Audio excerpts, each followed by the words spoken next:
ರಾಜ್ಯದಲ್ಲಿ ಡೆಂಗಿ ಪ್ರಕರಣಗಳು ದಿನೇ ದಿನೇ ಹೆಚ್ಚಾಗ್ತಾ ಇದೆ. ಅದರಲ್ಲೂ ಕೂಡ ಸಾವಿನ ಪ್ರಕರಣಗಳು ಕೂಡ ವರದಿ ಆಗ್ತಾ ಇರೋದ್ರಿಂದ ಸಹಜವಾಗಿ ಒಂದು ಆತಂಕ ಮನೆ ಮಾಡ್ತಾ ಇದೆ. ಏರಿಯಾದಲ್ಲೂ ಕೂಡ ಡೆಂಗಿ ತಾಂಡವ ಆಡ್ತಾ ಇದೆ. ಡೆಂಗಿ ಕಪಿಮುಷ್ಟಿಯಲ್ಲಿ ರೋಗಿಗಳಂತೂ ವಿಲ್ಲ ಅಂತ ಒದ್ಲಾಡ್ತಾ ಇದ್ದಾರೆ. ಹಾವೇರಿಯಲ್ಲಿ ಇಬ್ಬರು, ಬೆಂಗಳೂರಿನಲ್ಲಿ ಒಬ್ರು ಡೆಂಗಿ ಪ್ರಕರಣದಿಂದಾಗಿ ಬಲಿಯಾಗಿದ್ದಾರೆ. ಶರವೇಗದಲ್ಲಿ ಡೆಂಗಿ ಪ್ರಕರಣ ಹೆಚ್ಚುತ್ತಾ ಇರೋದ್ರಿಂದ ಆರೋಗ್ಯ ಇಲಾಖೆ ಕೂಡ ಒಂದಷ್ಟು ಗಮನ ಹರಿಸ್ತಾ ಇದೆ. ಆಸ್ಪತ್ರೆಗಳಲ್ಲಿ ಹೆಚ್ಚಿನ ನಿಗಾ ಇರಿಸುವಂತೆ ಹೇಳ್ತಾ ಇದೆ. ಆದರೂ ಕೂಡ ಸಾವನ್ನ ತಡಿಲಿಕ್ಕೆ ಆಗ್ತಾ ಇಲ್ಲ. ಈಗಾಗಲೇ 3 ಬಲಿಯಾಗಿದೆ. ಇದರ ಬಗ್ಗೆ ಒಂದು ವರದಿ ಇದೆ, ನೋಡ್ಕೊಂಡ್ ಬರೋಣ. ಮಳೆಗಾಲ ತೀವ್ರಗೊಳ್ತಿದ್ದಂತೆ ಡೆಂಗಿ ಉಲ್ಬಣ. ಹಾವೇರಿಯಲ್ಲಿ ಇಬ್ಬರು, ಬೆಂಗಳೂರಿನಲ್ಲಿ ಒಬ್ಬ ಬಲಿ.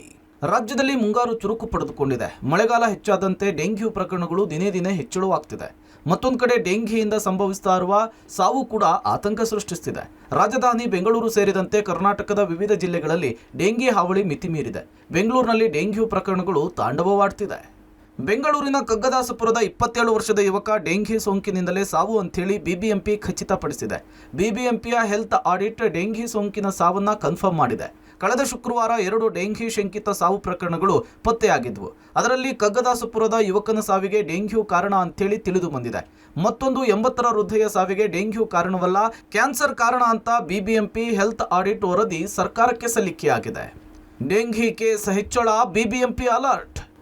ಮಹಿಳೆಯರು ಮತ್ತು ಮಕ್ಕಳು ಡೆಂಗ್ಯೂ ಸೋಂಕಿಗೆ ಬೇಗ ತುತ್ತಾಗ್ತಿದ್ದಾರೆ ಅಂತೇಳಿ ಬಿಬಿಎಂಪಿ ಹೆಲ್ತ್ ಆಡಿಟ್ ತಿಳಿಸಿದೆ. ಗರ್ಭಿಣಿಯರು ಡೆಂಗ್ಯೂ ಸೋಂಕಿಗೆ ಹೆಚ್ಚು ಬೇಗ ಒಳಗಾಗ್ತಿದ್ದು ಎಚ್ಚರ ವಹಿಸಲಿಕ್ಕೆ ತಿಳಿಸಲಾಗಿದೆ. ಡೆಂಗ್ಯೂ ಪ್ರಕರಣ ಹೆಚ್ಚಾದ ಹಿನ್ನೆಲೆಯಲ್ಲಿ ಬಿಬಿಎಂಪಿ ಅಲರ್ಟ್ ಆಗಿದೆ. 12 ಲಕ್ಷ ಮನೆಗಳು ಅಪಾಯದಲ್ಲಿವೆ ಅಂತೇಳಿ ಬಿಬಿಎಂಪಿ ಸರ್ವೆ ಮಾಡಿದೆ. ಅಲ್ಲದೆ ಡೆಂಗ್ಯೂ ನಿಯಂತ್ರಣಕ್ಕೆ ಬಿಬಿಎಂಪಿ ಆಯ್ದ ಹೈರಿಸ್ಕ್ ಪ್ರದೇಶಗಳಲ್ಲಿ ಔಷಧಿ ಸಿಂಪಡಣೆ ಮಾಡಲಿಕ್ಕೆ ಮುಂದಾಗಿದೆ. ಇತ್ತ ಹಾವೇರಿಯಲ್ಲಿ 463 ಡೆಂಗ್ಯೂ ಪ್ರಕರಣಗಳು ದಾಖಲಾಗಿದ್ದು 451 ರೋಗಿಗಳು ಗುಣಮುಖರಾಗಿ ಮನೆಗೆ ಮರಳಿದ್ದಾರೆ. ಇದುವರೆಗೂ ಜಿಲ್ಲೆಯಲ್ಲಿ 2 ಮೃತಪಟ್ಟಿರುವುದಾಗಿ ಜಿಲ್ಲಾ ಆರೋಗ್ಯಾಧಿಕಾರಿಗಳು ತಿಳಿಸಿದ್ದಾರೆ. ಎಲಿಸಾ ಸ್ಯಾಂಪಲ್ನ ನಮ್ಮ ಜಿಲ್ಲೆಯಲ್ಲಿ ಇದುವರೆಗೂ 2860 ಸ್ಯಾಂಪಲ್ಸ್ನ ಟೆಸ್ಟ್ ಮಾಡಿರೋದ್ರಲ್ಲಿ 463 ಕೇಸಸ್ಗಳಲ್ಲಿ ನಮಗೆ ಪಾಸಿಟಿವ್ ಅಂತ ಬಂದಿದ್ದಾರೆ. 463 ಕೇಸಸ್ಸಲ್ಲಿ ಇದುವರೆಗೂ 455 ಕೇಸಸ್ ಡಿಸ್ಚಾರ್ಜ್ ಆಗಿದ್ದಾರೆ. ಈ ದಿನಕ್ಕೆ ಕೇವಲ 6 ಕೇಸಸ್ಸು ಪಾಸಿಟಿವ್ ಆಗಿದೆ. ಸೊ ಆದ್ದರಿಂದ ಸ್ಟೇಟ್ ಲೆವೆಲಲ್ಲೇ ವೆರಿಫೈ ಮಾಡಿರೋ ಪ್ರಕಾರ ಹಾವೇರಿ ಜಿಲ್ಲೆಯಲ್ಲಿ ಇದುವರೆಗೂ ಡೆಂಗ್ಯೂ ಮರಣ ಆಗಿರೋದು ಕೇವಲ 1. ಸೊ ಜ್ವರದ ಸಿಂಪ್ಟಮ್ಸ್ ಬಂದಾಗ ಏನಾದರೂ ಮರಣ ಆಗಿತ್ತು ಅಂದರೆ ಬೇರೆ ಏನಾದರೂ ಸಿಂಪ್ಟಮ್ಸ್ ಇರ್ಬೋದು. ಅದು ಅಂಥದ್ದು ಯಾವುದೇ ಕೇಸ್ಗಳು ನಮ್ಮ ಗಮನಕ್ಕೆ ಬಂದಿಲ್ಲ. ಸ್ಪೆಸಿಫಿಕ್ ಇತ್ತು ಅಂದರೆ ಅದನ್ನು ವೆರಿಫೈ ಮಾಡ್ತಾರೆ. ಒಟ್ನಲ್ಲಿ ಶರವೇಗದಲ್ಲಿ ಡೆಂಗ್ಯೂ ಪ್ರಕರಣಗಳ ಸಂಖ್ಯೆ ಏರಿಕೆಯಾಗ್ತಿದೆ. ಏರಿಯಾದಲ್ಲೂ ಕೂಡ ಡೆಂಗ್ಯೂ ತಾಂಡವವಾಡ್ತಿದೆ.